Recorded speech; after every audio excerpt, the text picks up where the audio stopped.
This cute summer dress or camisole is made in a lightweight fabric with a lining and has a simple tie at the shoulder. If you use a lovely silk fabric, it drapes really nicely.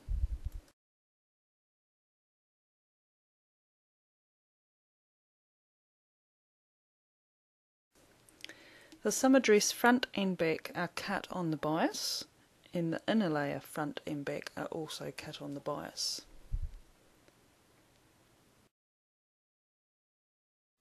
Cutting out the fabric.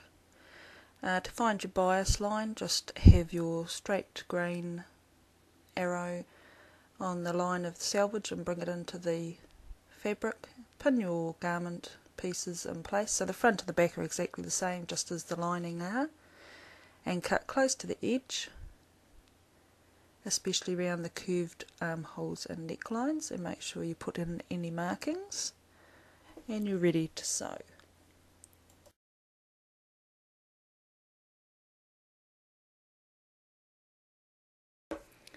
Right, the first thing we're sewing is the side seams, and we need to lay the front and the back outer layer at the side seams, right sides facing, pin at the armhole and pin at the hem and pin in between, and you're going to do the same with the inner layer as well. We sew the seam with straight stitch, back stitch to start off with, and back stitch at the end of the seam to secure it, and then we need to neaten the seam with zigzag. Again, back stitch to begin and end your seam to secure it. Do this for both sides for the outer layer and both sides of the inner layer, and then press them, pressing the seam towards the back of the dress. Okay, we're doing the neckline edge. Now with right sides facing, we're pinning the outer layer to the inner layer. First of all, you need to turn one side inside out and tuck it into the other dress, so that you've got two necks, the inner layer, the outer layer neck facing each other, right sides facing. Pin it, and we're going to sew across the seam with straight stitch,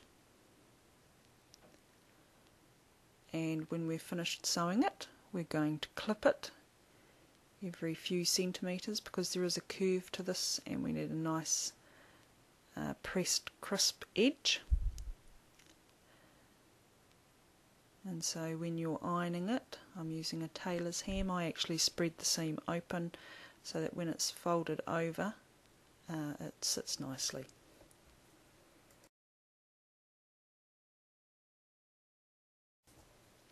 Armhole edge.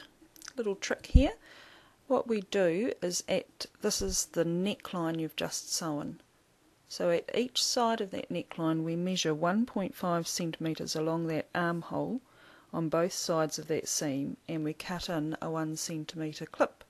We then fold the small 3 centimetre gap in between and pin it down, and we sew it. This is the opening to the casing for the tie. And we sew this with top stitch, so if you're using a different thread, or you're doing it with running stitch or something different, you need to remember that this is what it's going to need at this point. So I'm doing straight stitch.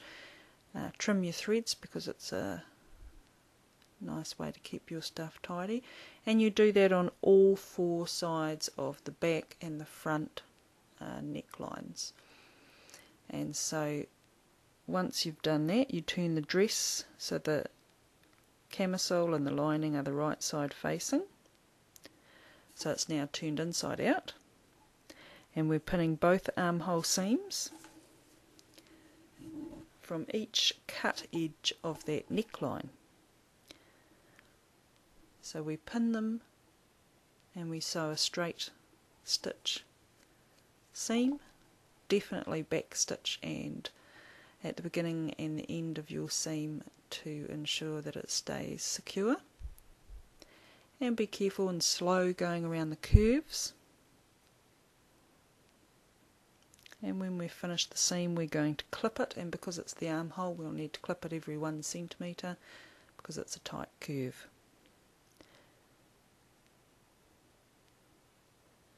Be careful not to go through your stitching line. And once you've done that, we're going to turn the camisole or the dress and the lining the right way out, and we can press it, and at the same time we can press across the neckline as well. Now it's at this point that we sew from the little sewing line that we did at the top of the neckline around each armhole.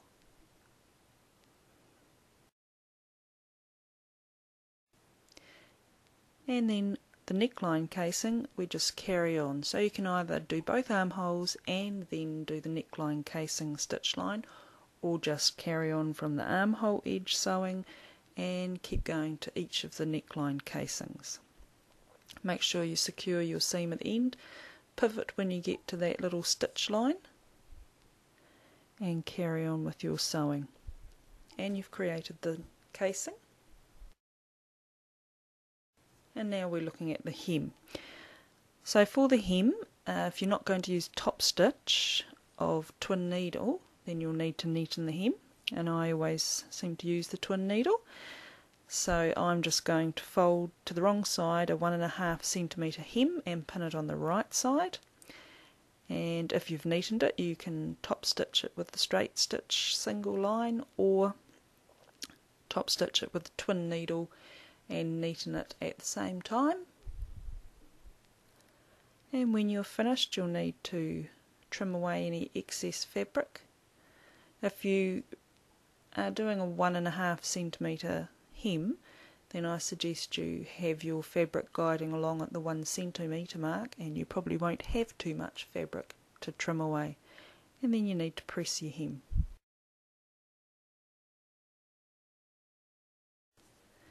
Right, we're up to the tie. You'll need to sew pieces of bias binding together to create a 1 metre length if you don't have it on the fabric already. Fold the fabric lengthwise with the right side facing and pin, and you're sewing a seam down the length of the tie, creating a width of 1 centimetre on the folded fabric side. Trim away the excess fabric to about 5 millimetres, and then we're going to turn it inside out using a safety pin. So you safety pin the fabric, and then you push the pin inside the tube, and you just keep threading fabric over the safety pin, pulling it back, thread it on the safety pin, pull it back, and you do this until you have the safety pin popping out the other end of the tube of the tie, and you just slowly ungather the fabric from the tie. You just take your time, or else you end up with a big knot. And once you've got your tie, leave your safety pin in and use that to thread the tie through the front and back casings. So on one shoulder the tie will go over the shoulder, and on the other shoulder it will be tied. Now if you want to have it so it's not tied and hanging down, you can just tie it off and tuck that tie inside the casing. If you like it hanging down, you can knot both ends at a desired tying length and trim the ends, or you could fold the ends over and sew some nice beads to it, or little glass gems, to make your garment look extra special and unique, because there probably won't be another child wearing the same garment that you've made for your daughter, and that's the wonderful thing about sewing. And you just sort of gather it up a little bit across the front with a softer fabric other than cotton like this is. You get a lovely gathering and a very pretty drape, and you can wear it over the top of skivvies, merinos, and still have a lovely little camisole, a little bit of bright colour for the winter months. And there we have it, all finished.